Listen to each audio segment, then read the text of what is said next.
All right, Joe? Okay, the P200 has a fantastic Sony image module. It gives you 30 times zoom, great for any size room. It's great in low light and has awesome color rendition. On top of that, we have our BirdDog NDI processing engine, which gives you the highest quality pictures at the lowest latency. It's compatible with any NDI device on the planet and just gives you the best outputs.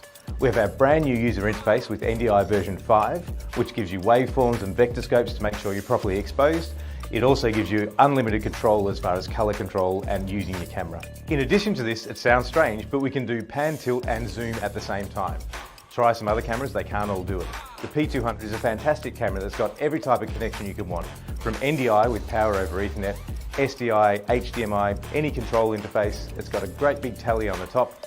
It's a really great camera. How to do with the time? And the cool thing is, for a limited time, if you buy 3 P200s, you get a free PTZ controller.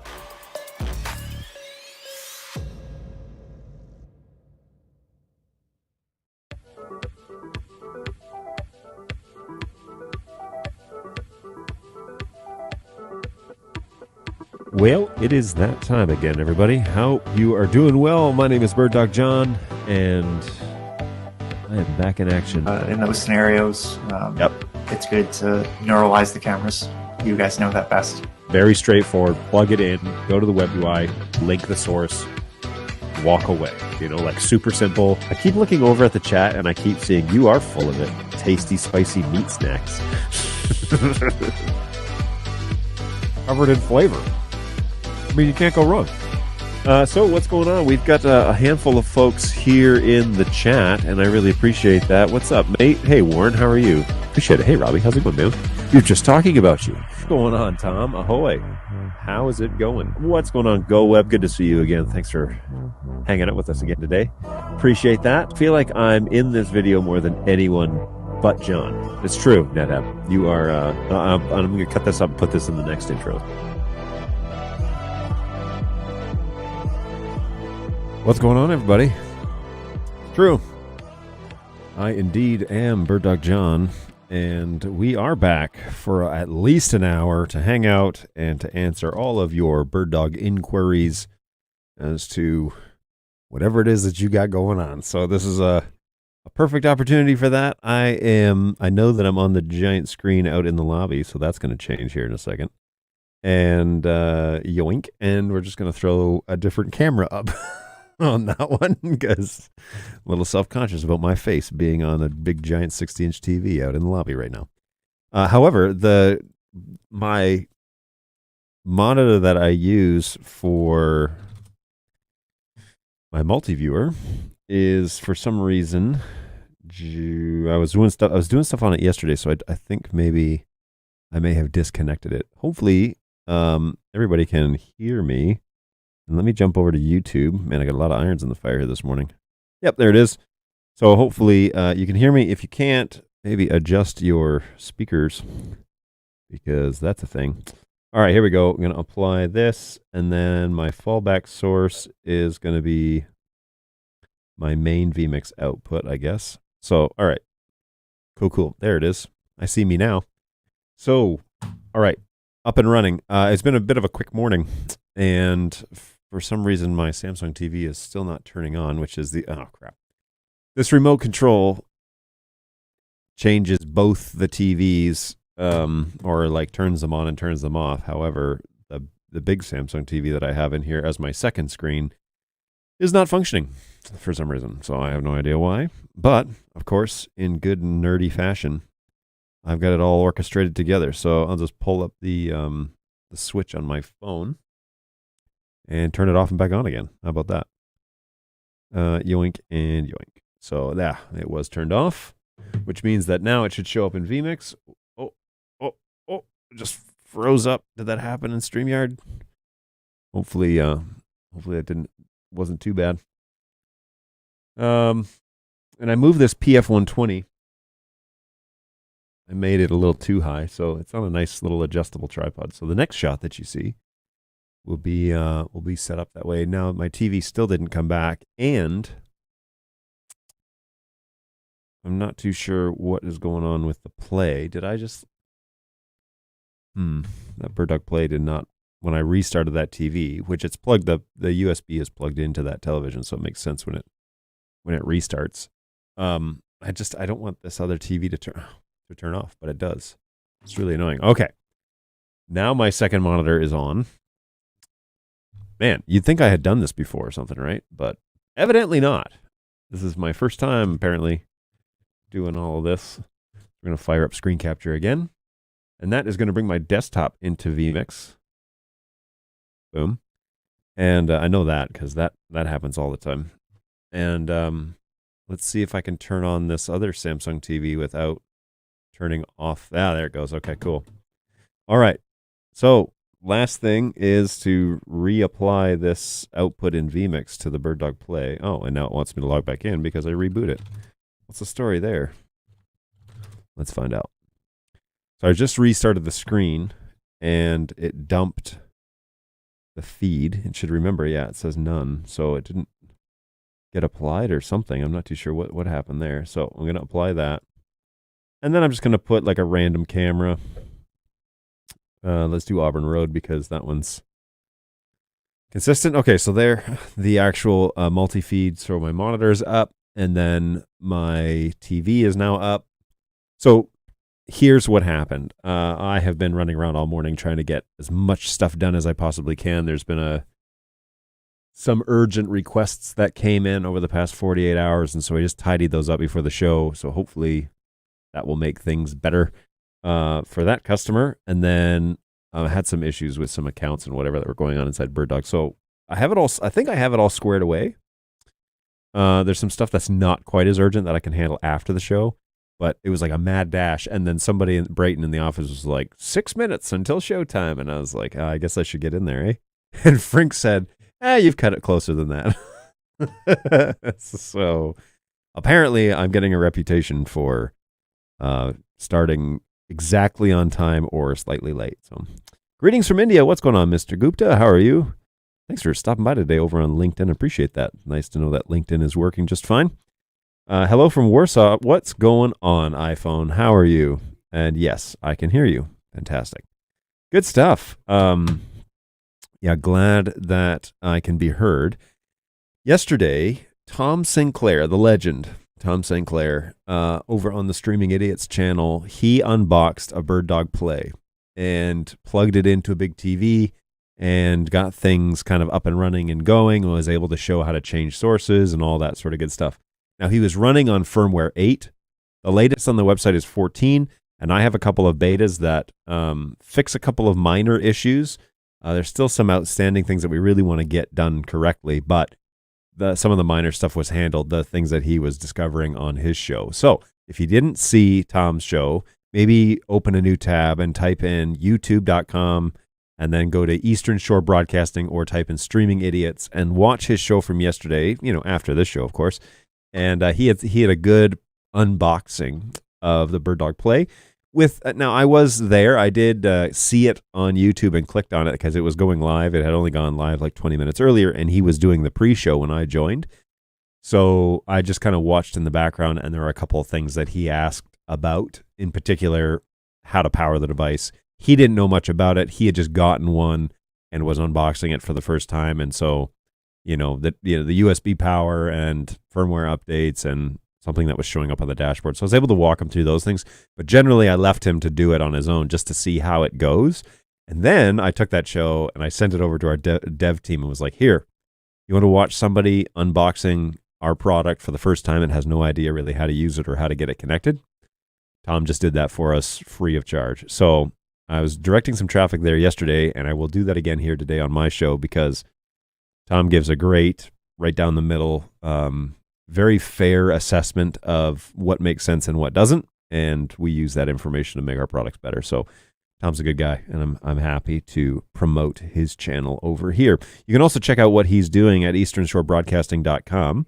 That's the company that he runs, and they build vMix infrastructures using NDI and BirdDog cameras and various other brands, unmentionables, that to get designs working for a lot of schools and governments and bigger installations. I think they just got a big university contract with the the University of Auburn or the City of Auburn. I can't remember. He announced it yesterday on the show, so when you watch it, you'll find out.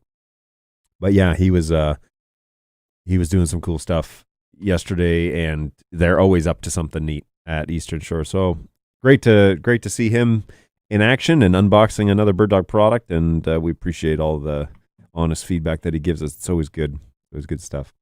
And what's going on with you guys? That's, the primary purpose of this show is to answer any sort of NDI questions that you guys might have going on. Now, I launched this show. I scheduled this show really late. Like today at 10 o'clock is when I put it up. Mostly because last night, Jake had reached out to me and just said, hey, I have something that I might want to try and demonstrate on the show. Can I join you tomorrow? So I sent him the link at 10, and then I threw this up here and just said, hey, here's the show that's coming up. Now I need to jump over and see if he is available. Yeah, it's in the browser. So he will hopefully join us here in a little bit, and we'll get to chat with him again. It's always fun to have Jake on the show. But this show is really about whatever it is that you guys want to chat about. And so whatever that is, I'm happy to discuss that. We cover everything from NDI, BirdDog cameras, BirdDog software, hardware, all that stuff. But then we also talk about integration. We talk about networks. Then we talk about the peripherals. We talk about sound, and we talk about lighting, and we talk about other camera options and workflow and production and all of this stuff. And so I'm excited to get to do more of that with you because, it's always a good time. And we try and do that twice a week, right? So at least for an hour, 11 to 12, or beyond, whatever that means. So let me jump over. Something I ran into, I believe it was this morning, actually, before I came to work. Somebody had pointed me towards, so lighting is one of the things that I'm trying to sort out in this studio space. And we're really hopeful that we might at least be able to, okay, so there are some big projects like moving around in real time in this office, and my team is handling those masterfully. But we're starting to dream a bit as to like this studio space, what's going to happen. Are we moving out of here? Are we staying here? Are we expanding in here? Are we looking for something else? And so I'm always kind of like piecing it together in my brain. And there are a lot of moving parts. The first thing is a major project that's hauling a bunch of the gear that's stored here in the office off to its respective eventual long-term homes. Mostly back to the factory so it can be refit and set up again for B-stock or whatever. So we're in the process of like boxing all that stuff down and moving it out. And this room is going to become very empty very quickly, within a month's time probably. So we're in the middle of that. It's a huge project. It's a massive undertaking, and the guys are sorting that out now. But when that happens, I'm trying to figure out what does this room, is this room going to be studio? Is this room going to be someone's office? Are we going to turn it into something else? I don't know. So we will see as that evolves. But one of the key elements to a lot of this is the discussion about proper small studio lighting, especially in a streaming situation. But also I'm really wanting to turn this into a bit of a place where I can have a guest in the office and we can actually just talk directly, which means that we've got to double our audio ability. We've got to get the proper lighting in here. We've got to probably make it look more than just a black scrim and a blue wall, which is this shot. Black scrim and a blue wall, and probably do something with it. But one of the goals, I think, is to create better, more in-depth content, but also to get the big names of the people in our company, but also in the industry on camera and in studio and all that stuff. So I'm looking forward to that. I don't know what the future looks like in regards to that, but I was spending time today fumbling about and looking at some lighting stuff. So there is a company called Aperture, and they make lights, and somebody on, it was on just the YouTube that was talking about the Amaran 60X LED light, and you can buy a softbox for it. I'm halfway tempted just to buy this to own it myself because I love good lighting. And I would love to have one in my home studio. Not that I'm using that studio for producing stream stuff anymore, but to have it at my home studio so that I could do stuff like do better stuff out of, a run and gun situation. So this is that light that I ran across, and it's a multi-temperature light. Okay, so it's 2700 to 6500 Kelvin for heating, which would be great because it would match the Falcon Eyes pretty close. But then you can buy additional like softbox attachments and stuff for it. So it comes in a little carrying case. It's only like $200. This one has the optional. You can connect to it with your phone, by the way, so you can turn it off and on by your phone. Which, I don't necessarily need that, but that's nice. But also you can change the color and whatever. So this 5600 Kelvin is not this yellow, by the way. But anyways, it's a cool little small light that seems to work. That has pretty good reviews. And then, like I said, you can buy these attachments for it, which are, I just saw one. Where is it? This thing right here, for example, where, you can get an egg crate for it or whatever. And I think that would make a good addition here in the office, especially if I'm going to expand this to have other people here. You need to light them properly. Both shots will need to be lit properly, and probably like an over-the-shoulder camera in both instances. So whether we mount those on the walls or what we do, but we'll have to find out. So it's cool stuff because I'm trying to like map out in my brain how that's going to go so that we can continue to produce stuff that, you guys want to tune into, but also that you'll find useful and helpful as you go along. So Robbie, this is Bird Dog Robbie. What's going on, Robbie? How are you, man? Watching from Copenhagen. Oh, that's cool. Well, welcome. Thanks for tuning in all the way over there. I appreciate that. Must be getting later on in the day. I know over in the UK it's probably approaching quitting hour, isn't it? So, hey, I thought that would be my new office. Oh, there you go, Tom. What's going on? Speaking of the legend Tom Sinclair, earlier in the show, Tom, I was just plugging your channel over there. Tom is here apparently on this show. So, hey, what's going on, man? Good to see you as always. I thought that would be my new office. Well, if you're looking for a place in Michigan, I know you're all the way down there in Alabama. So if you're looking for a place in Michigan, we could probably find you a desk at least. Yeah, we could probably find you a desk. We'll see. What's going on, Lewis? Hopefully you're doing well. Hey, thanks for coming back. And Corey and Diego. Hello from San Diego. I assume it's Corey in San Diego. That's what you're doing. Hey, man. Hopefully you're well. Thanks for stopping by over on YouTube. Appreciate that. Kudos. Oh, anytime, Tom. We got yesterday's review of the Bird Dog Play. That was excellent.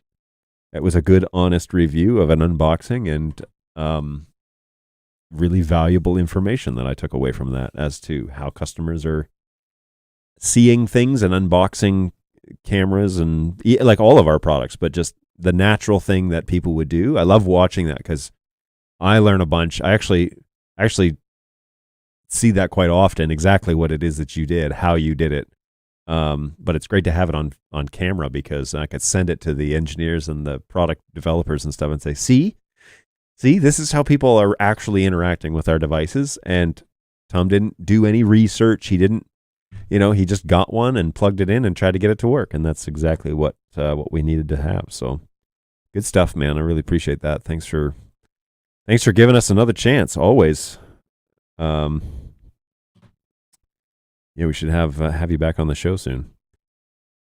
All right. So, like I said, anything that you guys want to cover, it's an open book. Throw it in the chat. You can reach the chat. The live chat is, I think, LinkedIn, YouTube. There are 2 YouTube links. And hey, for those of you who are like subscribing to the BirdDogJohn.tv channel, thanks so much. That number has been. Last thing I checked, I thought it was like 187 or something like that. Here, I'll look at it right now. So yeah, 187, and that comes from a departure from Twitch, which we had like 300 people over on Twitch. We probably still do. I should probably look at that too. Twitch is fine. They monetized my channel and then they, took me down. So that was annoying. But because of that, what they said was a licensing violation, but it wasn't because it was a free whatever. Anyways, yeah, 311 followers over on Twitch, but I'm not pushing Twitch like I used to, right? And the image looks a little grainy on Twitch, whereas over on the YouTube, BirdDogJohn.tv, I think this image looks a little better. So that's just me. And I'm not even pulling it down. 1080 looks better over on YouTube for sure. So good times, great oldies. Always good to have multiple outlets. So anyways, we are over on YouTube, but BirdDogJohn.tv is my support channel that everything I do in this studio gets put there, as well as other places. But if you want to know the root of all of my video, boom, it's over there. So that is where that's at. Hey, let's get you on the Idiot Show before NAB. Yeah, let's do it. That'd be great. I'm always down for that. Whatever your schedule looks like, let me know. Give me a couple of days and we'll put something on. I use the Amaran 200X and the T2C tube lights for key and fill and ambient RGB. I love them. See, the Amaran 200X is a little more serious than I think I'm willing to pay. Like, that's a $300 light, right? So this is the one that he's talking about, Amaran 200. And those the T2C tube lights are really cool. So the person who was doing the review of this Aperture product line also had those tube lights, and that's what she was using them for. She put them in the corners, and it just gave like some ambient lighting. It was really neat. So apparently they have a great reputation, and I'm late to the party, so that's odd. What's going on? Hey, from Nepal. Oh, that's cool. Wow, we're getting check-ins from all over the place. I need to find a service that allows you guys to check in and it shows like a world map and it like lights up, those areas that you guys are checking in from, because you guys are coming in from all over the place. So cool to have you guys hang out with us. Thank you so much for joining us over here. Hi, Shiva, is that correct? From Nepal? Thank you for joining us. I really appreciate that. Always a pleasure to have folks. Bring your questions if you got them. I'll be happy to chat with you about that. Hey, I just upgraded my P200. Oh, it's Lewis. We've had a problem, and I wanted to know if you have any knowledge. It's questionable, my friend. Questionable at best. We have to reset the color every time we start. Oh, it does not save the preset, and image freezes. Yes, I can probably help you with this. So the color not saving is probably because it's recalling preset 1 on reboot. And preset 1, if you haven't resaved it after you did the update, will revert back to black and white. So what you want to do, go into the web UI, okay, log in, go down to the cam control tab on the left-hand side, click on camera control, and then go over to the first one that has like the dial. I think it's cam control. Cam control. Let's name everything the same, guys. Oh, and there's software called cam control. Don't get confused. So click on cam control on the left, click on cam control at the top, and then click at the bottom. It says image reset, and hit the reset button. Then go over to the preset tab. So cam control presets, hit the preset, highlight the word camera on the preset tab, hit save, make sure the background turns green. And while the background is green, press 1. Now be careful, because I've seen it where the web UI, you'll click save and you'll go to press 1 and the green will disappear. So be sure that it's green when you click on 1. What that's going to do is it's going to save at least the default. The default will be like the image reset. And then you can go in and adjust the colors as you want and save preset 1 again. So then when the camera boots, it will call preset 1 on reboot, and it will have all of your coloration saved. The option to call preset 1 on reboot can be done with PTZ only, so coordinates only, or coordinates and color, and that's called camera. It really should be called something else, I think. But anyways, PTZ only is coordinates only, and that won't reset your colors. But the first time that you save a preset after the update, you need to save the camera, you need to image reset, and then save preset 1 with the camera function turned on. And that will then save all the new color matrix and all the new algorithms that we put into NDI5. That will put all of those so that when the camera reboots, it will show color. So that's what's going on. It's pretty straightforward. Now the image freezing, that's different, but I would start there. Start with the preset resave, and then go from there and let us know how that goes. All right, now the title in this show promised that I would have my buddy BirdDog Jake, and he has arrived, and so I'm going to bring him on board, and we're going to have a little hangout. So what's going on, Jake? Howdy, John. How's it going today? It's going all right. How are you? Welcome back. Thank you so much. Always good to be here. Yeesh. Always good to have you. So I was doing some really exciting stuff with vMix and Stream Deck and Central over the past couple days, and it's been really exciting. And I really wanted to show everyone what's going on. All right, yeah, let's do it. Here, I'm gonna give you full priority on the screen. Let's see what you got. And then I'm testing out this new vMix demo, so let's see how this goes through. All right. Nice. So let's see. Let's pop over to my main full window. So on my right side, I have my vMix computer, right? And down on the bottom left, I have a Sony television that's plugged into my Apple TV, right? So that's coming in all through NDI and all very exciting.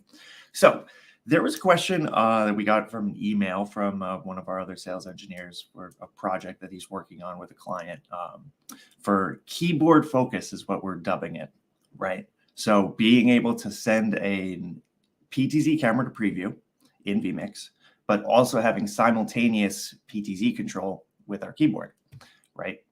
So I'm going to switch my main camera over to my PF120 so we can see this top-down shot, right? Next, what I'm going to do is I'm going to put this router group that I've created in BirdDog Central called Keyboard Focus, right? So I'm going to push that to my Sony computer, right? Just to show you what's going on in Central, we're going to pop over to my main computer for a hot second.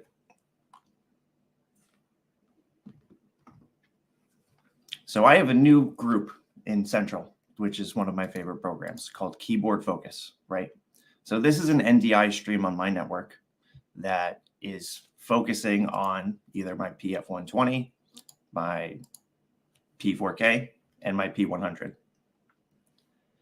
That is an NDI stream that is now available on the network for my keyboard to subscribe to, right?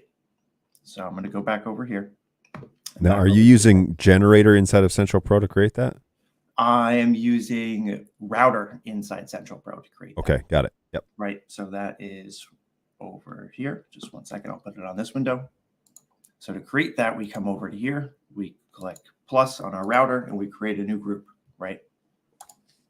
So just to show you on the web interface, on that keyboard focus, when I select my P4K over here, we have instant changes, right? Now, this is the really exciting thing. Being able to tie our Stream Deck control and our BirdDog keyboard together, right? So I'm going to select my PF120, and I'm going to have zoom control on this camera, right?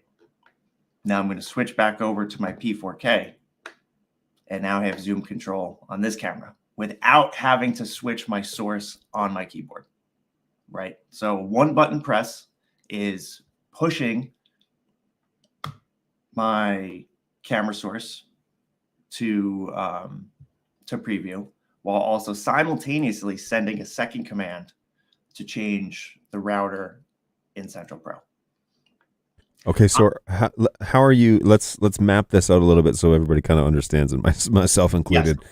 How there's a lot going on, right? Yes. How are we achieving the fact that you can change the control on the keyboard without changing the camera on the keyboard? So if we scroll over here, my camera 9 is subscribed to Central, which is this BirdDog router source, right? I see. And when I did an NDI analysis before, I have port 5965 as my keyboard router. Here, actually, I'll go zoom in over here so you can see what's going on. Cool. Right. So my Central is generating that router output, which is an NDI source, which is something that our BirdDog keyboard can pick up. Mm-hmm. So now when I switch control to my P4K, I have instant control over here. Or if I switch back over, I have control over here. Is that joystick as well? It is joystick. So I have zoom control with my PF120, right? Because that's only zoom. And then if I go to the P4K, I have oh my gosh. Yeah. So instead of adding the cameras instead of adding the cameras to the keyboard, you're adding the central 2 router output to the keyboard, and then that's just passing the metadata through to each of the sources. Oh, geez. Yeah, it's really exciting. It's actually, so if we pop in, oh, here, check this out. I know this is a lot. I'm going to write this whole thing out. We're going to have a It's all good. No, my really brain is exciting. just, registering the new workflow. That's cool. So this is the only thing that we have going on. So let's see if I want, so this is all I'm doing. This is my keyboard focus row, right? Yep. Here, let's make this a little bit bigger, right? So my keyboard focus, right, is when I wanted to push my PF120 to my main focus control on the keyboard. This is that module that we were talking about on the last stream that I was on, right? Right. Yep. So my BirdDog Central is going to send my source to my router, right? But I'm also sending a simultaneous vmix send to input. So my PF120 is input 6 in vmix. Okay. Right. So it's sending the source to router while also pushing vmix to change that source in preview. Jeez. Right. Okay. So it's only 2 commands, right? Yeah. Yep.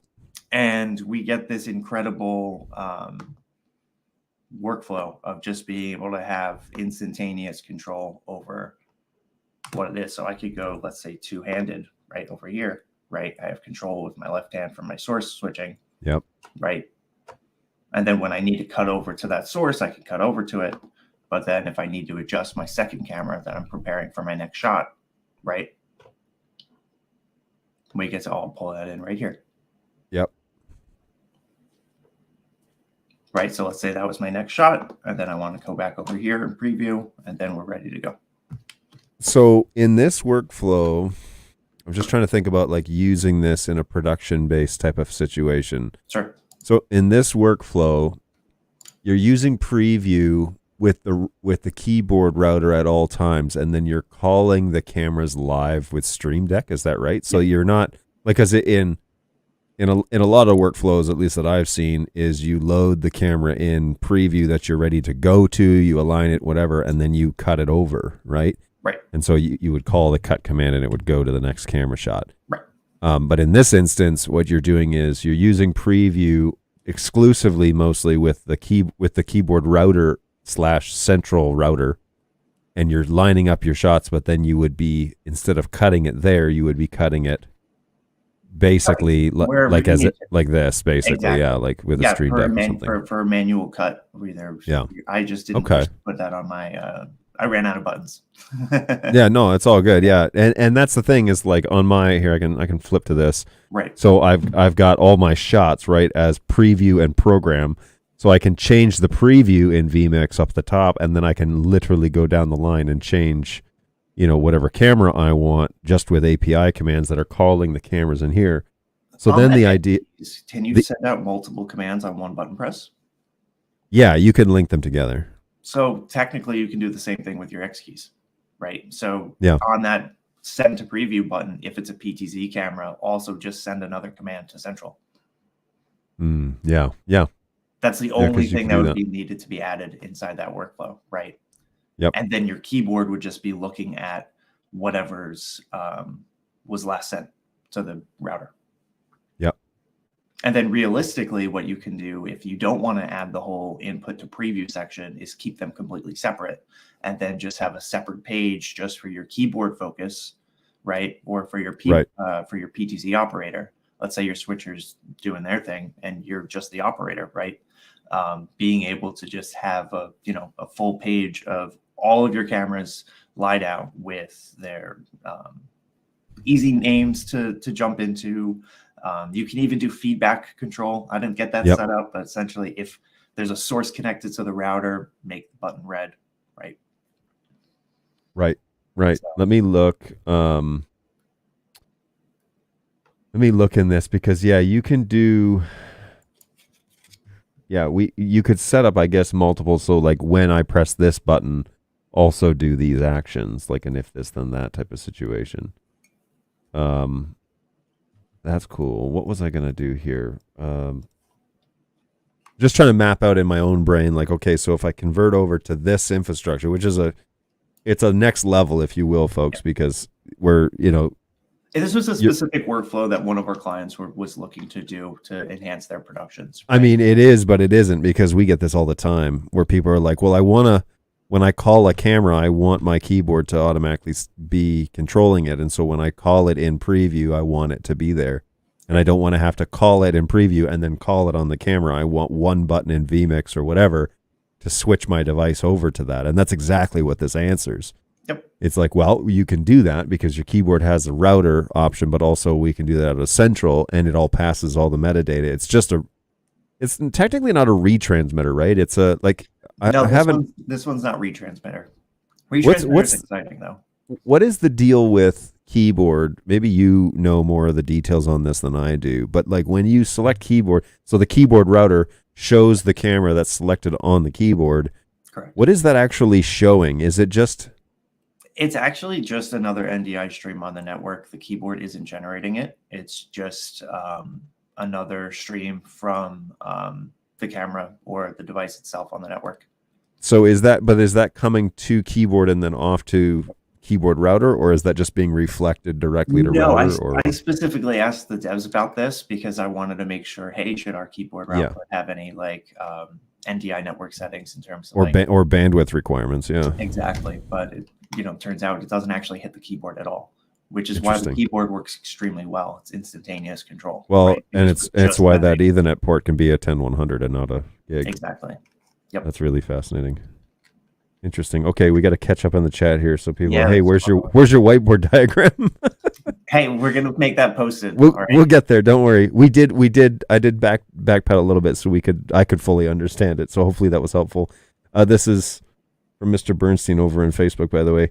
Hey, that's the key. Central generates an NDI control source. Exactly. True. So you don't necessarily, as mentioned, that you don't have to have it be a video stream, right? I was just showing that as an example inside my vMix before, just to show you guys that when I switch my source, my control changes. But that can just be control data. Yep.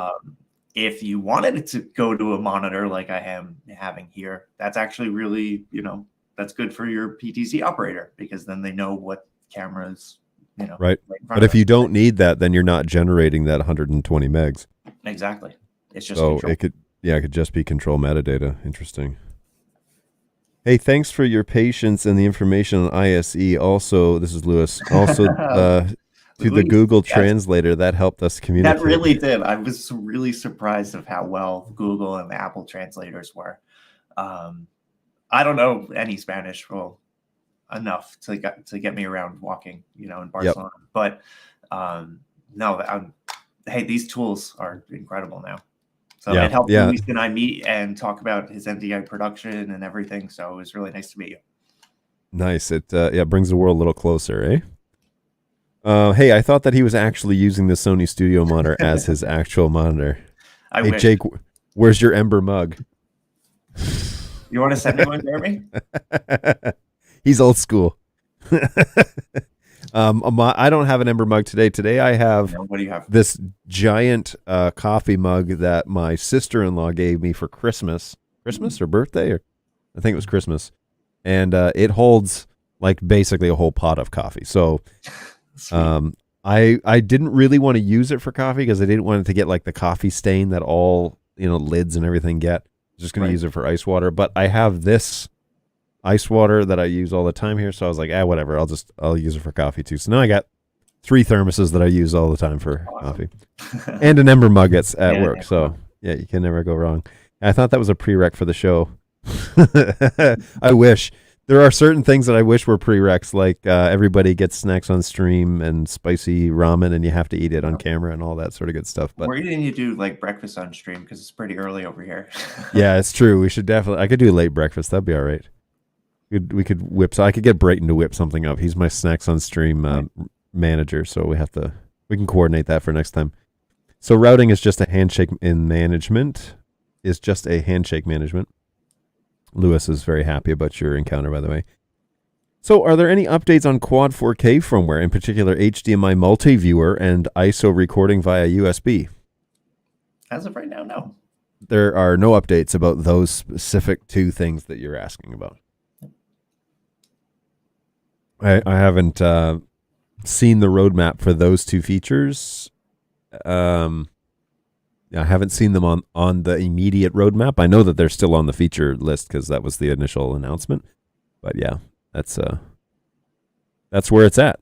Oh man, that would be so cool for quad. Yes, it would be cool for quad. I also agree with that. Speaking of quad, I got to get Jake a quad. That just reminded me. So Sweet. I appreciate that, John. let me put that on my to-do list mid-show while I'm thinking about it, because I'm definitely going to forget about it afterwards. So if Teams will load. There we go. Add a task for today. Send Jake a test quad. Thanks, You John. cannot create a task until you use the source field. What? Oh, gotcha. To-do list. There we go. Done and Yeah, I done. have some workflows to do with that, with some monitors and cameras and whatnot. So I'm excited. Yeah, we to probably use need to get you one then. I'll try and get it on the road today for you. Sweet. Hey, and then this guy says, Robbie, Bird Dog Robbie. Hey, tell Jake thanks. Hey, Robbie, anytime. This was actually a really fun one because it was really great working with you to figure out what the whole end goal is. And literally a day later, someone else asked on the Facebook group. So Yeah.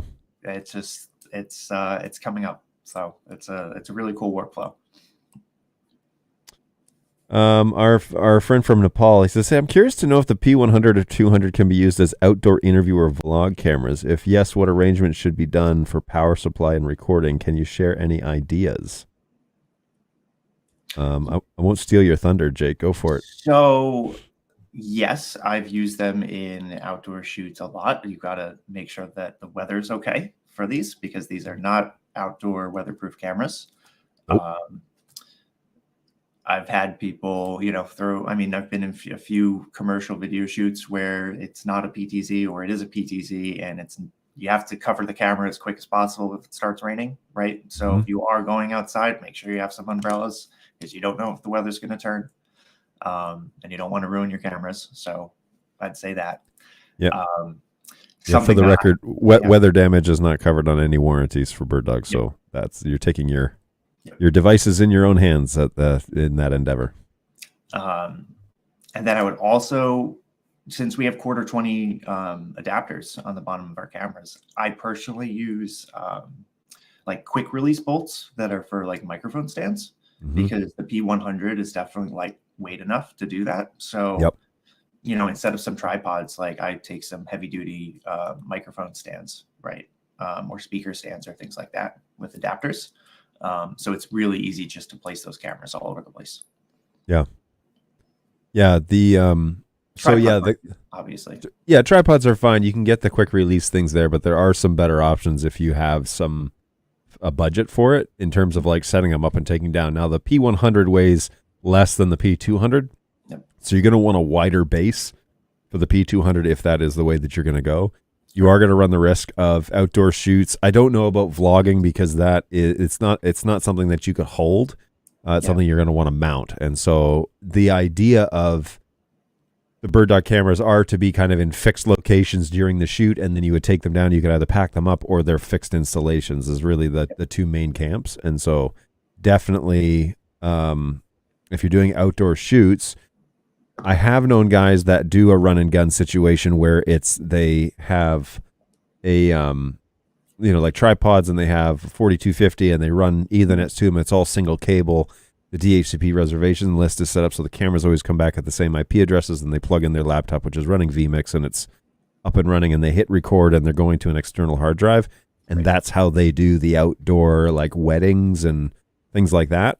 So I know guys in the industry that funerals are huge, by the way, for this too, because you can hire a funeral service to do the live stream, and you can set up the 4250 and preferably a router to take incoming WAN internet and translate it over into your 4250 in really almost any configuration. And as long as the internet is halfway decent at the funeral home or the church building or wherever it is, you can get out to the internet, but your run and gun situation doesn't need to be hinged on the ability of the network at the church or at the chapel or at the funeral home. So you want to set it up where you're pretty much insulated from any of that, and you just need internet in a wire form to get into your router, which then would feed into the 4250. So I know guys that are doing that. Those are indoor and outdoor type of events, especially like graveside stuff or whatever. It's actually quite a, I hate to say it, it's kind of a lucrative industry because, you know, people are always dying. And so if you can record it or live stream it or whatever, there's a fair bit of money that's available for that. And it's a new style of service, especially it took off obviously during COVID because folks were still dying during COVID and people couldn't attend the funerals. And so they were broadcasting them, and we were learning really fast how to get the highest quality we could into a switchable production style where you had, you know, halfway decent visibility and all that. So the funeral industry is huge about this, indoor, outdoor options. Cameras need to be quick and versatile. They don't have the budgets for the $6,000 and $8,000 cameras that we run. And so the P200, P100 is really the place where they camp out. And they have, you know, the 100 is great for closer stuff because it's got the 10 times optical. The 200 is great as if you're not going to have optimal placement every time because you're going to have a 30 times optical lens, and you're going to have the depth of that f-stop on that lens that's going to help you get like really professional grade shots. And so, yeah, we hear about this all the time. There are risks that are involved. I certainly wouldn't discourage you from doing it, but the key is making sure that you understand your infrastructure and that you can reproduce it in any location, and all you need is internet to do your thing. Or maybe not. Maybe you're recording and you don't need internet at all. So there are some options there. Recording, so ISO recording and stuff, that would really need to be done. Jake, correct me if I'm wrong, but done probably at the computer level unless you're going in SDI to like a Blackmagic ISO or something like that. Yeah, most likely. Probably, or like the Atmos recorders or things like that. Yeah, exactly. So you can click record in vMix. vMix is $600, and it's, you know, as long as you have, I would suggest external hard drives so you're not burdening the hard drive that's running the software. But if you got an external hard drive, an SSD or something that's super fast, you can record for several hours. Right, for rack mount installations or whatnot. For exactly. Right? Stuff like that. So that's probably what I would think of in an outdoor setup and takedown situation. The cameras, the P100 and 200 are flat out not outdoor cameras. They're not outdoor rated. And so be ready for the change of weather, which is... Yeah, have some tarps and some umbrellas ready. Just in case. And probably some sandbags for those tripods, because if you get in wind and stuff, if they fall over, you know, that's it. So they're not... The cameras will bounce once, and then they will not work after that. So... That's the deal. Hey, what speed do you recommend for NDI 1080 in manual mode? Hang on. One question I have, and then I'll turn it over to Jake. Why manual mode? Why not NDI managed? That's always out of the gates. If you want to use manual mode on purpose, fine. But to me, my default is don't restrict the camera in any way. And switching it to manual is a threshold set. It's not a optimum set. Yep. But Jake, your thoughts? Yeah, I would agree with that completely. You know, let's have the NDI protocol manage everything on the switch, on the network transmission. It's meant for that, and that's why it's there, right? Yeah, and that perhaps should be better spelled out. Like you can do it is a constant bit rate, or it is a limit in coding, and you can visually see when you drop it down to 80 the compression that it does on the stream. So, you know, it all really depends. I'd say test them out vigorously on both before choosing which one that you want to use for your production. Yep. Yeah. And that is one of the mantras, at least of this show, is that like you got to set it up and test it. You know, it's there isn't a manual that says like this is how you get the optimum picture out of your camera, because everybody's situation is different. Everybody's lighting situation is different. One guy's talking about going outside. One guy's doing studio work. One guy's doing low light work. One guy's in a theater. You know, all of these different things are going on. And so it's not like click these 6 buttons and you'll have a perfect broadcast image. It's really up to what else you got going on. And the lens is going to react based on how much or how little light and other things are going on in the situation. So I would start there. 160, 180 is probably max for 1080. Mm-hmm. But again, I So the manual mode is a threshold set. It's basically a hard stop. The camera will use up to that amount and won't go over, which means that it compromises in other ways. If you are finding that you need to cap your cameras, your NDI cameras, at a certain bandwidth in order for your network to work correctly, the conversation needs to be about why isn't my network able to handle the amount of cameras that I'm putting on it, instead of let's restrict the cameras so that my network, which can only do this, this speed or this amount of data on a consistent basis. So, the investment would be you're going to buy these expensive cameras, get a switch that can process the data that for the amount of cameras that you're getting. And that just goes to like spreading the workload over 2 switches instead of 1. And a lot of guys are like, I'm just going to put a 48 ports Netgear 4250 in my rack, and then I'll never have to worry about having too few cameras or too few ports for my cameras. The problem is that you really want to spread out that work, over multiple switches. And so for the same price of the 4250 48, or it's like 52 port switch, you can get the same processing power in 16 port switches or 8 or 10 port switches, and just have 2 use instead of 1, and daisy those together with auto lags over fiber, 1 or 10 gig fiber depending on the one that you get. And I just did that last night. We were talking about it. Yep. I I lagged my M4250 to my Unify fiber switch. Right. Oh, how'd that go? Well, hang on. Let's catch people up, because you and I had this conversation and they did not. So Jake and I were talking last night on my way home from work, and he had just said, I've got a Unify switch that's got fiber ports, and then I've got a 4250 that has a couple fiber ports.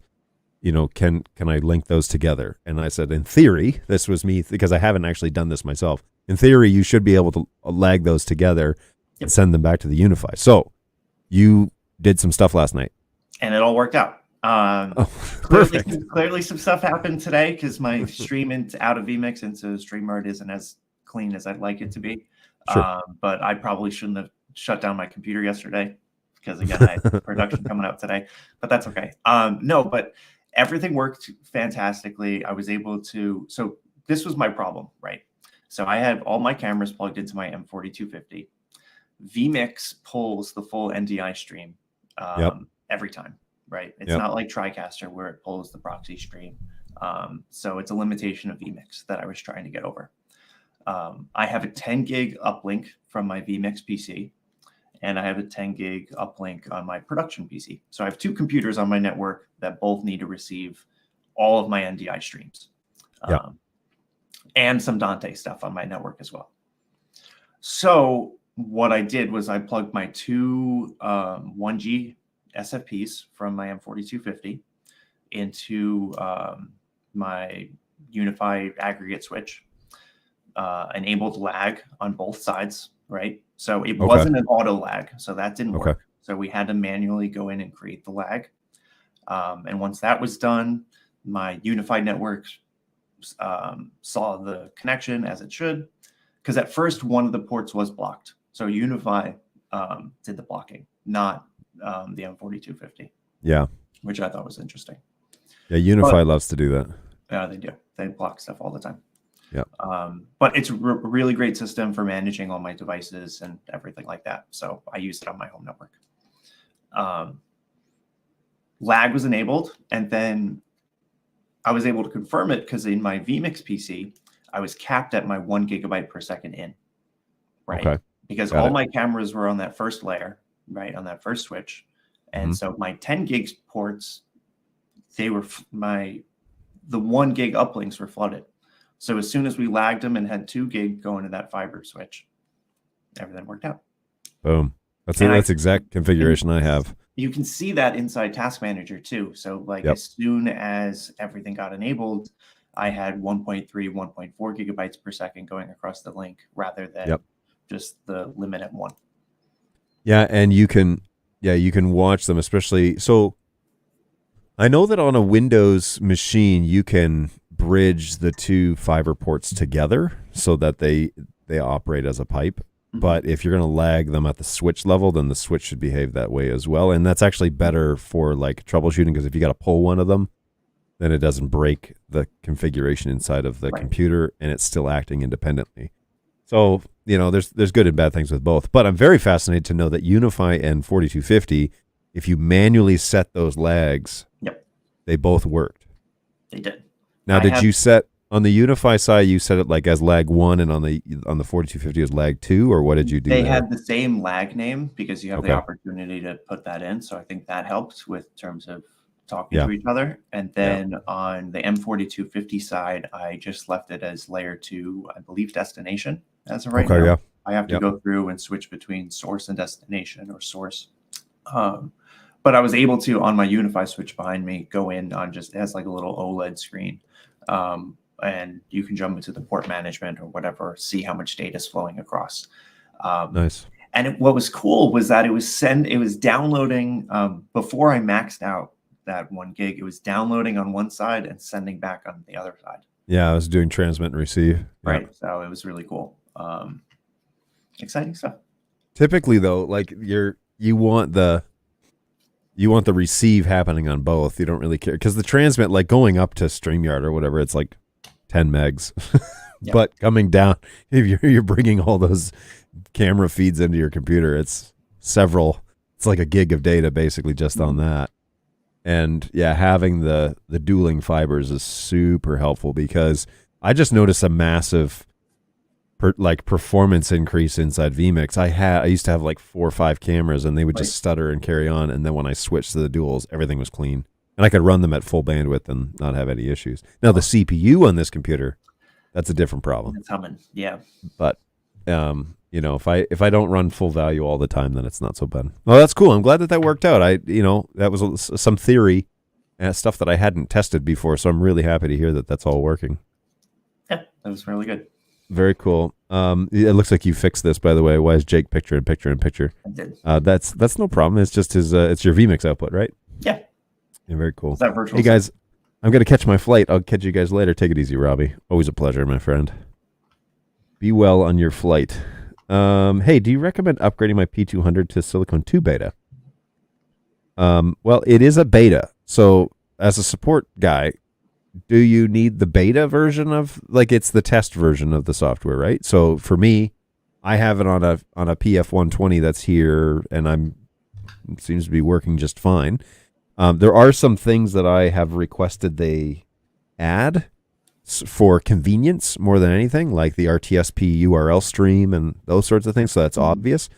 But if you want to test it, by all means, it is available and functional, and I don't see any reason. Back, right, John? Yeah, I think you can take it off if you're just doing 9.4, but I'll verify that for Tuesday because I don't want to promise something I don't actually know. But anyways, the Silicon 2 beta is working. It's just not super self-explanatory, and I want our product development team to do that before we launch it officially, just so that people know. The good news is that I know where to find the data on the unit, but you need to know the back-end programming things to find the actual URL.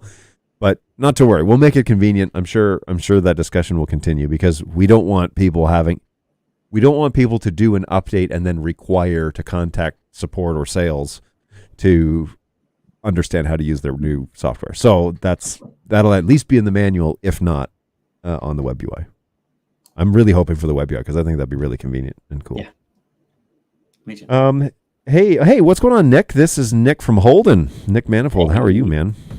He's a rock star over there at Holden, technical support. Hey, big shout out to Brayton and Clay on your team, even though Clay is a Liverpool fan. That's they've been jabbing at each other for their little sports rivalry over there. It's something I don't know much about, but Nick is he's a hard worker over there at Holden. If you're in the UK and if you have to send a product in for inspection or repair, Nick is probably the guy that's going to look at it. If you're in Europe, it might be Nick, it might be Tarina, but they got a really great team over there that help us out tremendously. So kudos to you too, Nick. Jeremy, hey, Blackmagic Hyperdeck for recording. Definitely. Yeah, I would love to get my hands on one. Just to say that I know how it all works. Hey, thanks for the detail. Plugged into those. Sorry, I just wanted to say. Oh yeah.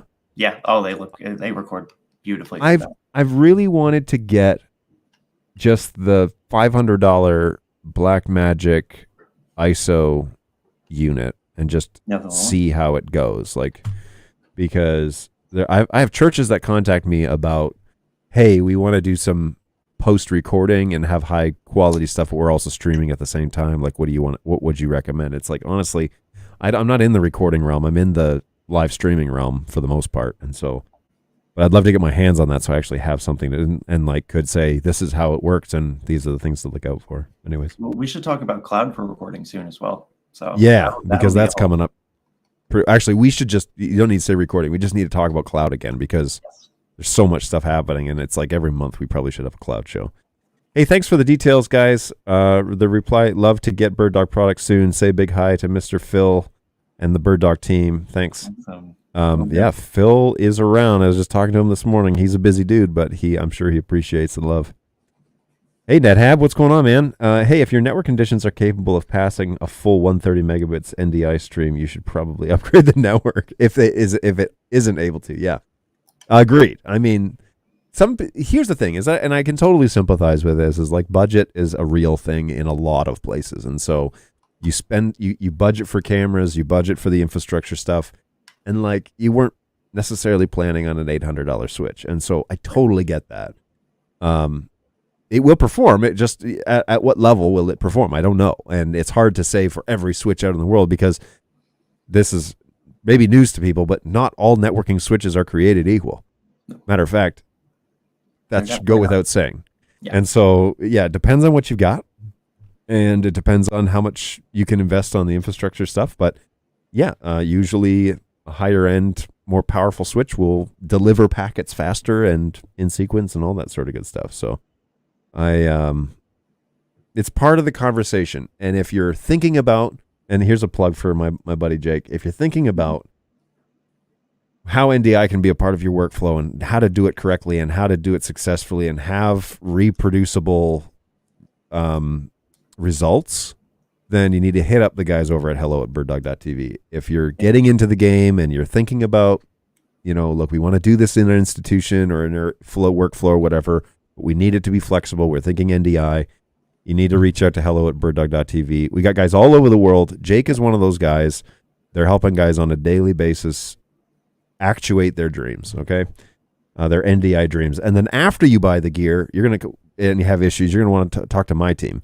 help@birddog.tv. These guys are working all the time. I shouldn't promise that, but they are here every business day and generally 9 to 5. Sometimes we try and cover a few hours before and after as well. But this is the ticketing system. Emails from me, so yeah. Well, you have my direct number, so. But yeah, we are trying to help whoever we can, and this is a global support system. Okay, so this is why email works best because we can get everybody's requests on the same list and churn through them. And seriously, the guys have done mountains of work here in the past 2 months. I've been crazy impressed with how fast that's been going. But reach out to us. I promise you, this is not like send it into the abyss ticketing system. All right, there are real people who actually care and who really want your stuff to work, and they're hanging out answering tickets all the time. So if you send us help@birddog.tv, if you have sent us an email in the past and you didn't get a response, double check the email address. If you sent it to something that says fresh desk in the thing, you did it wrong. help@birddog.tv. That's the only place that support can be reached, but you'll show up at the top of the list. I promise you. So hit us up because that's a great place. That's a great place to find some resources. Hello and help, and we could definitely give you a hand. Rookie move there, Jake. That's probably the picture-in-picture. Hey, yes, but remember how lag works. It's usually IP port. This is our buddy Josh. To bowl. Yeah, I think so. Oh, yeah. So it won't always double the bandwidth between two IP ports. It's true. Yep. It's not true, but then again, here's the deal is, and here's a little maybe unknown fact. When you read the marketing material on a network switch, you're reading marketing material. Okay? I need you to understand this. You're reading marketing material. When it says 1 gig throughput on every port, that's maximum performance, like on a blue sky, like non-cloudy day, and everything's humming along and all is well in the world. your average performance on a 1 gig port is probably closer to 500 or 600 megs, maybe in the 700 or 800 realm if you buy a premium product. But like, you should probably plan on actual data getting through that port, probably 50 or 60% of whatever it is that's listed. And then you have to take into consideration, can the actual brains of this thing pass this amount of data? And so one of the marketing tricks, and you can notice it on almost everybody's marketing specs for network switches, is it'll take the number of ports and multiply it by whatever the port is rated at. So let's just say 1 gig for this purpose. You got 16 ports running at 1 gig, and it'll say 16 gig throughput. That is total bollocks. I promise you that is a lie. That switch will not be able to do 16 gigs all at once. Maybe half, and that's performance based on the actual ports usage on long-term use, because it's pretty rare that you're ever going to put 1 gig through it at all times all day long. But again, if we're talking about performance, you probably need to cut that in half, and then you need to look at the actual processing power of the switch, and is it able to process that much? Now, also don't be fooled when it says like 80 billion, bajillion, dillion, and all these bits that it can process instantly. Again, marketing material. The key is find somebody who's got one and ask them how it works. Ask them how much data they can put through it where it's not delayed. And real-time video takes data processing to another level, because the video cannot arrive within time. It needs to arrive in time. Okay, so you can't have an open window and say, it doesn't matter if these packets get here in the next 20 seconds. It matters if the packets arrive all in sequence instantaneously or as fast as possible. And so that's where you're going to get stuttering. That's where you're going to get jitter. That's where networks are going to, that's why we tell you to turn off QoS, for example, because that's an inspection process that's happening on the packets, which can slow things down. In the data world, it doesn't matter. It doesn't matter if I transfer a file from one computer to another and it takes 3 minutes or it takes 5 minutes. It doesn't matter.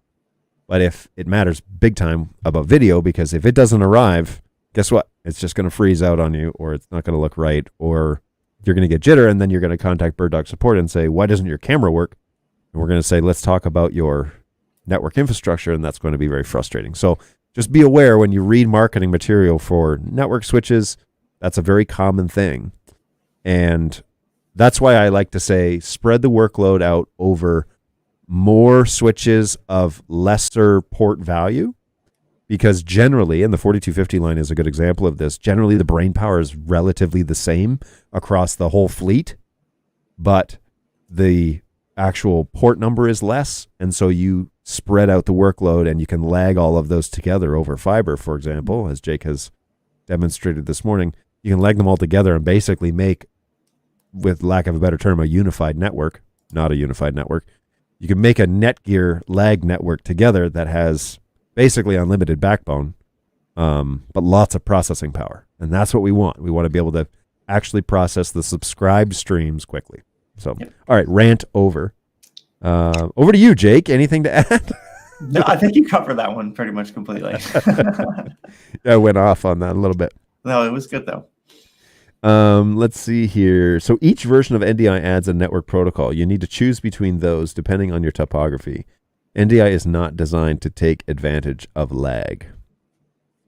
I think that there's advantages to it, especially when we're talking about, especially network backbones. But for like Jake's got a great example where he's got a fiber core, which is how I run it here, by the way. But we bring everything back on all the switches through a fiber core and then dissipate them out. And so they go, it's basically one switch hop. Well, the fiber core, especially the 4250, for example, that core has different processing power than the rest of the fleet. And that thing is designed to handle 10 gig ports, and there's 16 of them. Yeah. The one that I had at NAB was 16 ports. Right. That thing was a beast. And it handled everything beautifully. So, and even if you're going it is one-way communication over that lag, right? Upload on one and download on the other. I mean, that was beneficial in my workflow because I'm sending my vMix output to my other computer, which is then sending it up to StreamYard, right? I'm not going live from my vMix PC into StreamYard. Right. Because I wanted that to be its own separate thing. So I'm pulling the NDI in and then sending it across. So there's data flowing both directions. So being able to have something just be incoming only or outgoing can definitely help. Hey, thanks for all the answers. It'll be possible to use in the future the USB port as an external disc recorder. It would be very interesting. It will be interesting if that ever comes to pass. But again, I don't know where they are on that project. I have no idea. Hey, will the Core monitors do recording? Core is not something I'm super versed on. Do you have anything that I don't know, Jake? Not as of right now on Core. Okay, I don't think Core is set to record, but I don't know. I don't know. Maybe? I don't know. I'll have to look at some stuff on Core has been low plus for. Yeah, I got to look at the NAB launch material, right? Because that's kind of the last set of announcements that we had on that. So, hey, Clay is the man. I would agree. This is Josh. Hey. I know Josh and Clay have been working on some interesting stuff here. So, can you please recommend which model of this 4250 switch to run 2 plays in 2 different rooms 30 to 40 meters away from my BirdDog 4K? Recommend which model of switch of the 4250? I mean, you could get away with the little desktop 8-porters if that's all you're doing. Those are great. Yeah. They have good processing power, and you're not needing to, as long as you're not planning to expand, those little desktop ones. My only complaint is I think the price is wrong, but they're the cheapest ones that they have in the fleet, and if you need 2 of them, that would probably be just fine for your 4K BirdDogs, if I'm not mistaken. There are advantages to lag, but not between 2 IP ported endpoints. Oh, I see what you mean. Okay. I'll do a show with you on this. Looking forward to it. Hey, John won't let Jake talk. It's true. I dominate sometimes. PC lag, not in the switcher part. Got it. Understood. Hey, what's going on, MX Rules? Welcome back. I didn't see you in the chat you're not in there until now. Hey, that's on Twitch too, right? What was that? Yeah. He's over on Twitch. Hey, we made it to the end of the chat. How did we manage that? I don't know, man. It's only 12:15 here in the Eastern time zone. What is it for you? Like 9:15? Yeah. Oh my goodness. Yep. Early morning for Jake, everybody. Right. That's all right. I don't expect you to show up when the show starts because I'm rolling into work at 8:15. So I'm usually ready to go, but then I'm doing some last minute setups and adding a couple buttons on the Stream Deck, and all good. How it goes.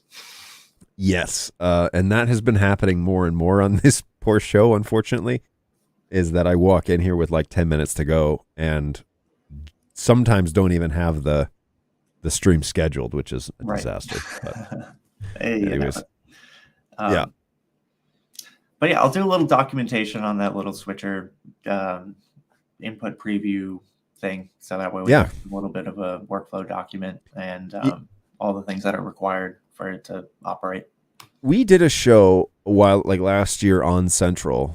We did. How much of that has evolved and changed because it was a pretty early model of. It was, but pretty much everything has been consistent since around, I think, December or so. The most recent thing that we added in was in Light, we have the ability to look at the source preview. So we added that into Pro because I wasn't there. Okay. So that was a good addition.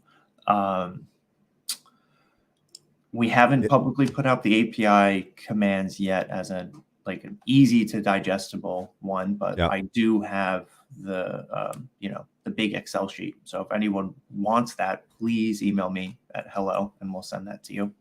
Cool. And Companion should now have.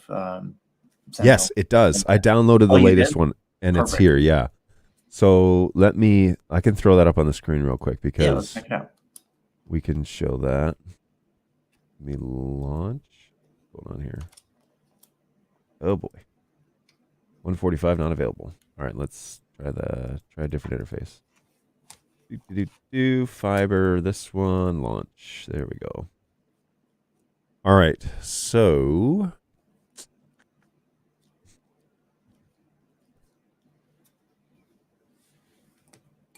yep. Okay. Back to where are we here? All right. So, let me put this up as the. What am I doing here? I do nope. All right. I'm gonna have to cut you off for a second, Jake. Where's All right. So this is companion bit focus, and we've got. If we type in here, add a connection, we just start typing BirdDog. The options come up for central, PTZ control, or NDI and mini. So we can add a central control, and we need to put in the actual device IP. Now, am I running central on this machine? I am not. So I can fire up. What's my other one? Hang on one second. I think I have central running on a machine. Yeah, maybe I don't. I've been doing so much testing with it that some of them are coming on and off. Is this one? Okay, so I have no version of central running. So we're going to fire that up too. Let's see what that does to my CPU usage. Probably tank things. Probably not a lot, actually. So okay. It really doesn't actually have a big CPU usage. I think right now mine is at 0.7%. Oh, nice. Or 1% now. So. All right. I don't know. Okay, here we go. So Central is up and running, and we are going to, it's 248 is the IP address. So drop that in here. Oh, it doesn't like that. No. Yep, just the regular device IP. Save, and it's trying to connect. So let's go ahead and hit OK. Let me triple check if you need the port number as well. Oh, yeah, that's possible. I don't believe so, but let's edit. Which is 20. No, you don't. 3020. It would be 8080 for the controls, but okay. No, it's not needed. I just have the device IP in mind. Gotcha. So let me look through here because I'm using Companion, but I'm also using Stream Deck.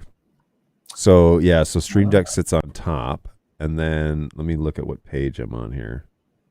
So let's start on page 6 because that appears to be one that I can use. Okay, so let's just play around with this for a second because I haven't done any of that yet. So are we presets? Yep, central. Yep. And then we can select our sources. We can select the router. Is this what you've added here? I am. So I'm using the connect source to router preset. Okay, cool. So is that something that that would be any of your sources, right? Yeah. Connected to a router, which you don't currently have. Currently have a router running. Okay. Right. So let's go ahead and create a router first. Okay. Which looks like we have a create router button too. So let's hit that plus sign. Yoink. Let's just say Studio One.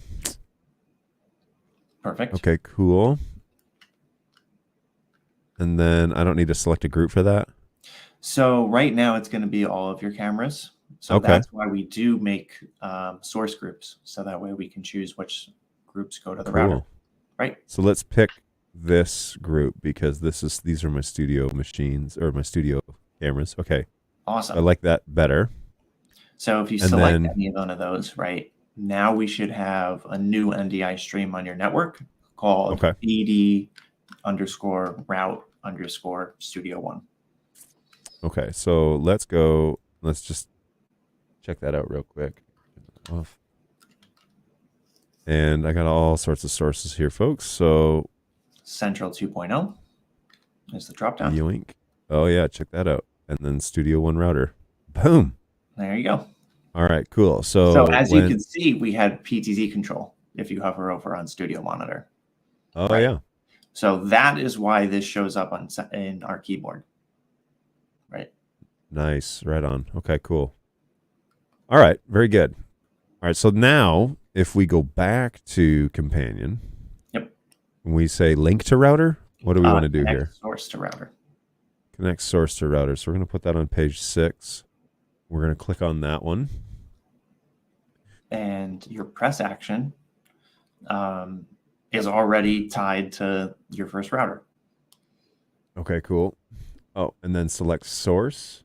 So now this can be any camera on your network, right? All right, so I want this to be the P4K, which is this guy, I believe.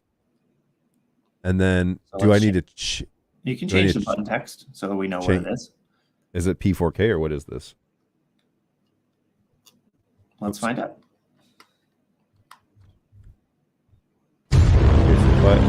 Oh, whoops. There's a sound effect attached to that, apparently. My Inception sound effect. Why is that on page 6? I saw that guy. That came through in my headphones, Ron. I was like, oh, really?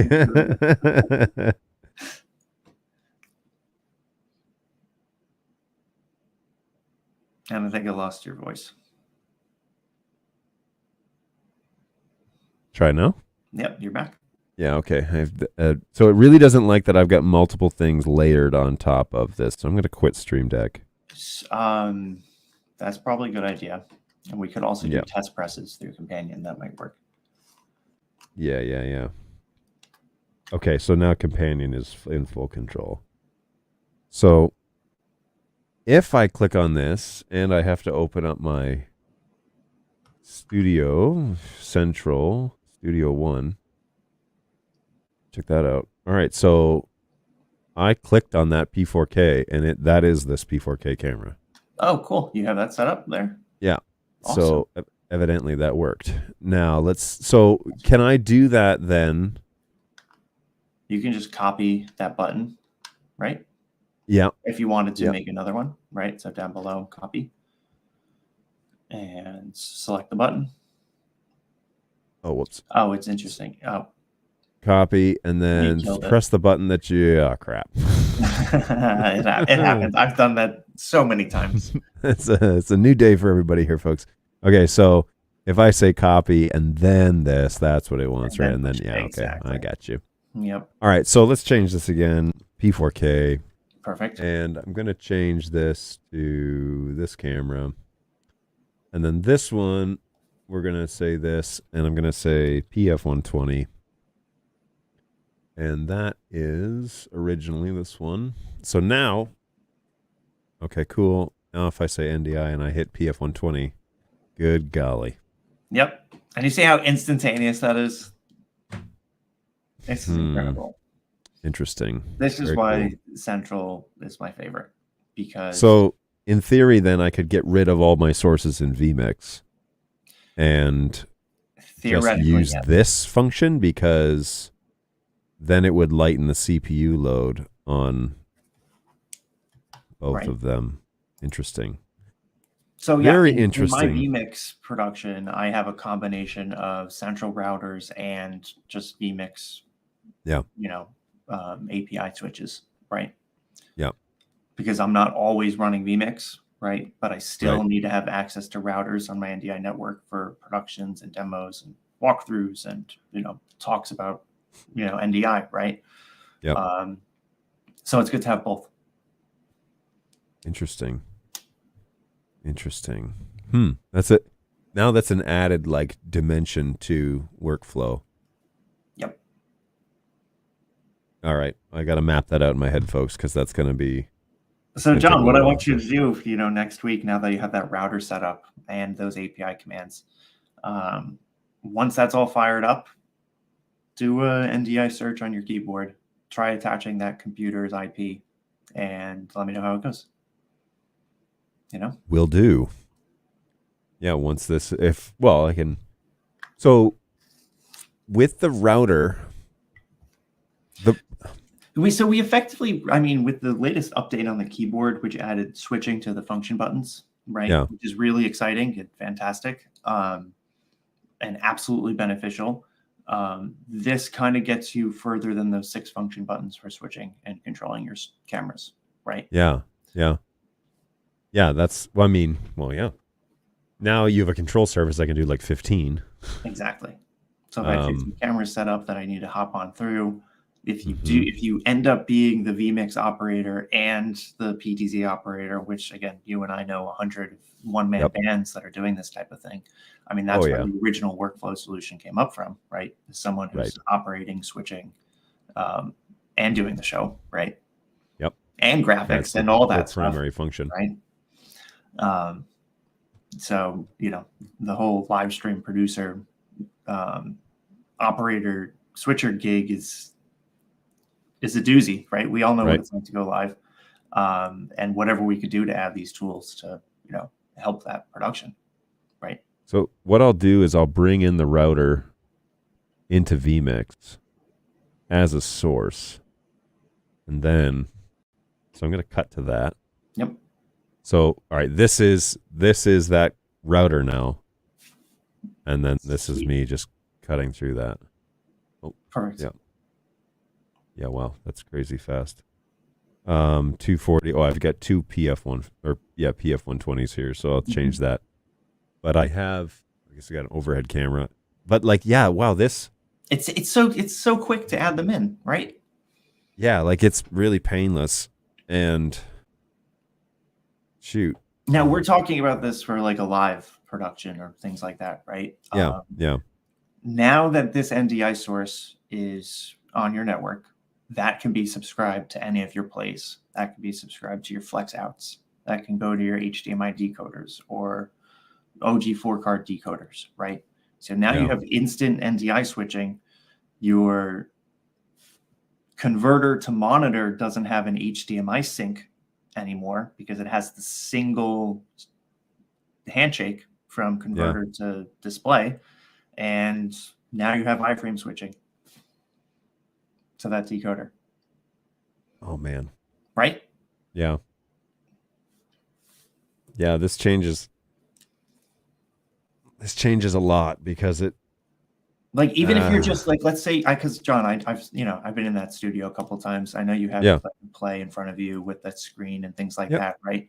So now being able to say, I want my source to change to that play without having to, grab the HDMI remote or, have it right on your Stream Deck or whatever it is, right? Yep. Yeah. Ah, geez. I know. This is what we do on a daily basis. It's you want to do this and we can do this. And it's it really depends on the production, right? Yeah. Well, yeah, it's a workflow question, which is what you're specializing at. And it's funny because I go into these 3-month increments where I get things set up and I make it work and I map it out in my brain. And then somebody was like, well, you can do playlists in vMix and Tom Sinclair. So I'm like, oh, interesting. Maybe I should give vMix another shake. So then I do. And then within 48 hours, I'd gone full bore into vMix and had everything was rigged and ready to go. And the playlist was, my X keys was all sorted and everything for this. The Kool-Aid was spicy that time. Oh, for sure. And then, and so I was like, great, now I have all my camera sources in here and I whatever, but I'm still flirting around with the CPU issue. Yep. And so now it's well, now why don't we just generate a router in Central? We can even do this on a separate machine. Yep. Generate a router and then you just cycle through the cameras that you want, Exactly. Jeez. Now, then the next question is, how do I automate the router to change on its own? So I was trying to get into that too, but we don't have that much time. I'm sure it's possible. Oh, I'm sure it is. You could probably send a MIDI command to router in some form that would trigger. No, you could send a MIDI command to companion. Yep. That would trigger the router settings. Yeah, that would do it like that. I'm sure it can be done. Anyways, that would be cool. Let me catch up on the chat here. Hey, screw it. We'll do the demo live. Push it straight to production. That's what we want. Hey, greetings from West Michigan. Hey, what's going on, fellow Michigander? I may have missed it, but can cam controls auto tracking be turned on and off via API yet? We love to use Stream Deck via Companion to turn it off and on. Currently, no. That function is not mapped to an API command yet. I know that request is on the list. So It's been heard. Everyone, internal and external, and users and resellers, and everyone's asking for that. So Yeah. it's Yeah. on the whiteboard. Yes, give John homework. I don't know who Jahan is, but you can give him all the homework you want. That's why the connection will not drop if the router closes. But the response in routing is not going to be as fast as a TriCaster or other switcher because of the NDI handshake. I may not be grasping the whole. Is you chat thinking about the router in Central? Maybe. Yeah. So what's the latency through the router? Well, has my audio gone out of sync? Nope. Because this is the router feed now. Like that's what this is. So And even when you kicked over before, there was no change between. Yeah, like I don't notice a difference between on the multi-viewer. I don't notice a difference between the P4K and the router feed. They're in sync, identically. Interesting. Hey, too bad I can't put memes in the chat. Yeah, that might be a safe a safeguard. If you need a GPU for your vMix box, let me know. Delayed actions in companion. I have a GPU, but it doesn't play nice with vMix, so I just offload everything else onto the GPU and make vMix run off the CPU. Seems to be okay. But with this new router option, I'm gonna figure out how to integrate this somehow. So you can automate using the triggers in companion. There you go. You don't need to use a MIDI command. So I'll check out those trigger. Oh yeah, triggers. That is right there. All right, yeah, we'll check that out. Hey, what is your option? What is your opinion about the routers? Any warranty recommendations? I currently use an Asus AX6000 10G. First of all, why is everything called 10G now? Xfinity just came out, their new product line, 10G Xfinity. I'm like, good golly, guys. Like buzzwords. Just put 10G on anything and people will buy it. Anyways, I don't know anything about the Asus AX6000, but to manage all the NDI traffic of 5 cameras and 2 encoders. So are you talking about routers specifically, or are you talking about it's a gaming Wi-Fi router? It's yeah. Use thing. It kind of looks like a spider. It's really crazy. I antennas all over. It's weird. I painfully watched Tom pull up the Play interface, the Play web UI on his phone yesterday because his NDI network's on Wi-Fi, and it made my skin crawl a little bit. But I know that that's how people have it set up. But it was just like, it's just, anyways. Anyways, yeah. Wi-Fi is getting to be part of the discussion now. Yep. Wi-Fi is going to be a part of that, unfortunately. It is. Not unfortunately. Hopefully. It's really exciting times. Yes, with the announcement of Silicon 2 beta and the option to do like 3 meg HX out of the camera, I totally see why. Yep. Yeah, I hope. Let's leave it at that. I won't go down that road because there's lots to talk about there. If only Central had API HTTP it requests. Does. So you MX rules. Yeah, send an email off to hello@birddog.tv and address it to Jake and say, hey, can I get the API command list for Central?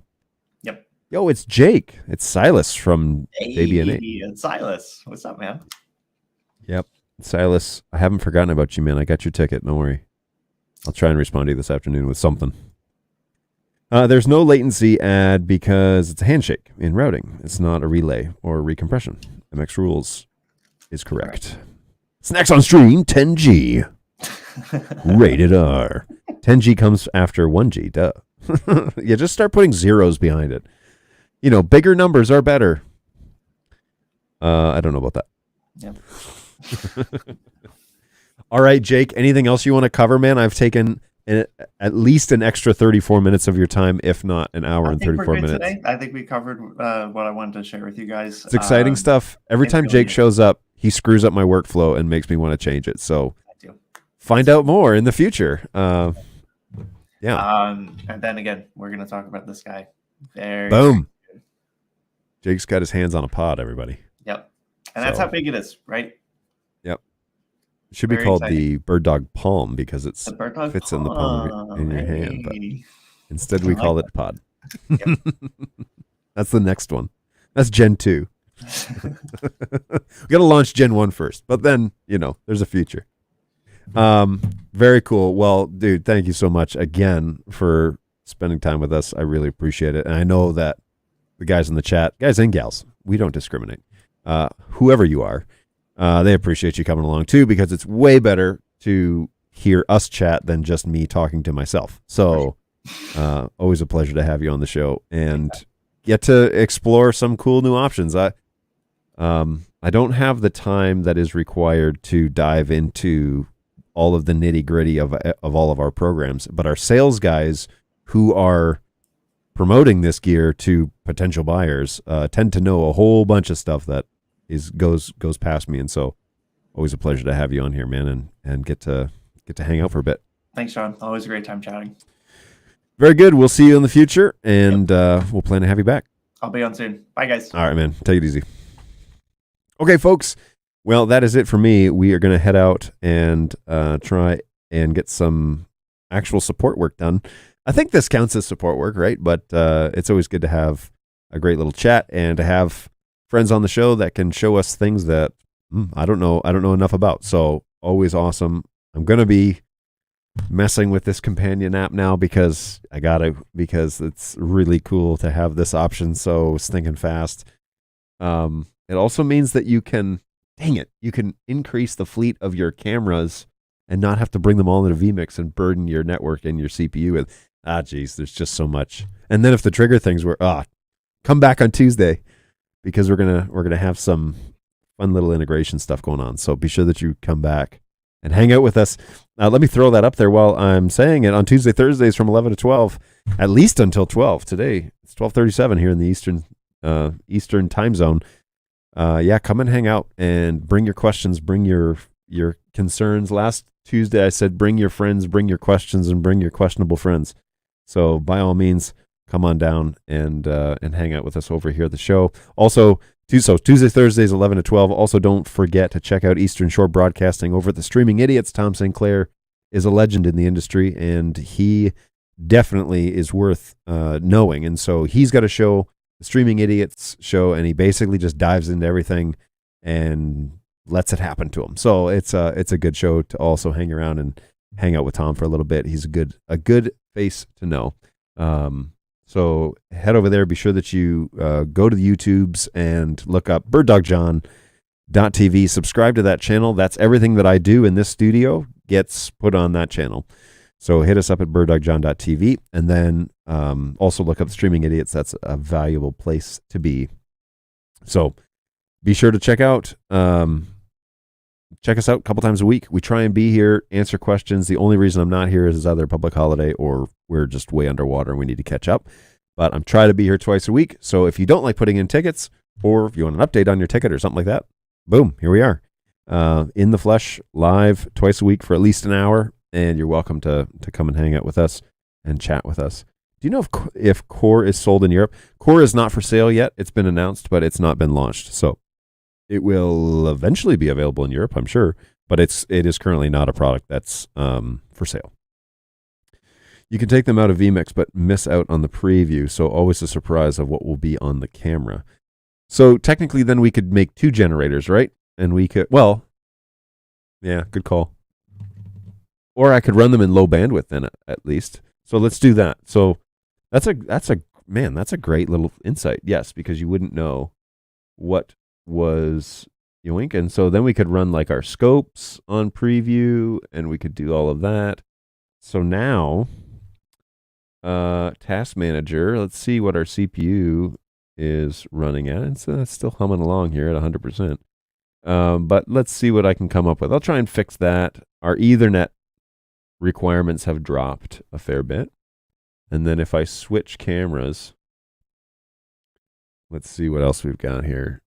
If any of that stuff changes, so we're still receiving a fair bit. NDI Studio Monitor is open. That might be part of the problem. Let's close Studio Monitor. Let's close. What else don't we need? Probably don't need Chrome anymore, but yeah. So we're settled down a bit. CPU's coming down a bit. I'm going to play around with this because this is a very interesting idea. And if I could offload that job onto a different machine, that would be even better. But all in good time, folks. All in good time. We'll sort it out as it goes. You need a GPU for your vMix system. I do have a GPU. It just doesn't work. So it doesn't. So what you mean is I need one that works. Yeah, probably, but we're not investing a ton into the infrastructure of this. So I'm making do with what I have at this point. In vMix, you can turn off live preview for the sources too, so you can only pull network when previewing the source. That's interesting. I don't know. I kind of like this router option. I wonder. All right, I'm going to play with that a little bit and figure that out. And then we'll come back. We'll come back next week and talk more about all the discoveries that I'm going to make inside of Companion, because this might actually be a super awesome option when it comes to actually managing this show. So, yeah, cool stuff going to come up in the future. That's for sure. All right, folks, I am going to say adios because that is what needs to happen. I need to get on with the rest of the day. So we're going to exit, and hopefully you have found something helpful today. By all means, reach out to us at help@birddog.tv if you have a question between now and next Tuesday. But if I can wait until Tuesday, bring it to the show so that others can learn. And yeah, it'll be great. So Tuesday, Thursdays, 11 to at least 12 o'clock, we try and hang out. We have a chat. Sometimes Jake jumps on. Sometimes other people jump on. So we should definitely do more of that. That was fun. And we will go from there. Hopefully you are all planning on having a great weekend. Hey, I had some meetings, but I got to catch the end. Have a great weekend. You too, Jeremy. Always a pleasure. Thanks for stopping by. Thanks for coming back. Always good. And yeah, have a great weekend, everybody. We will see you on the flippity flip on Tuesday at 11. In the meantime, take care of yourselves, take care of each other, and we will see you very soon right back here on BirdDogJohn.tv. Take care, guys. Later.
Everything's coming up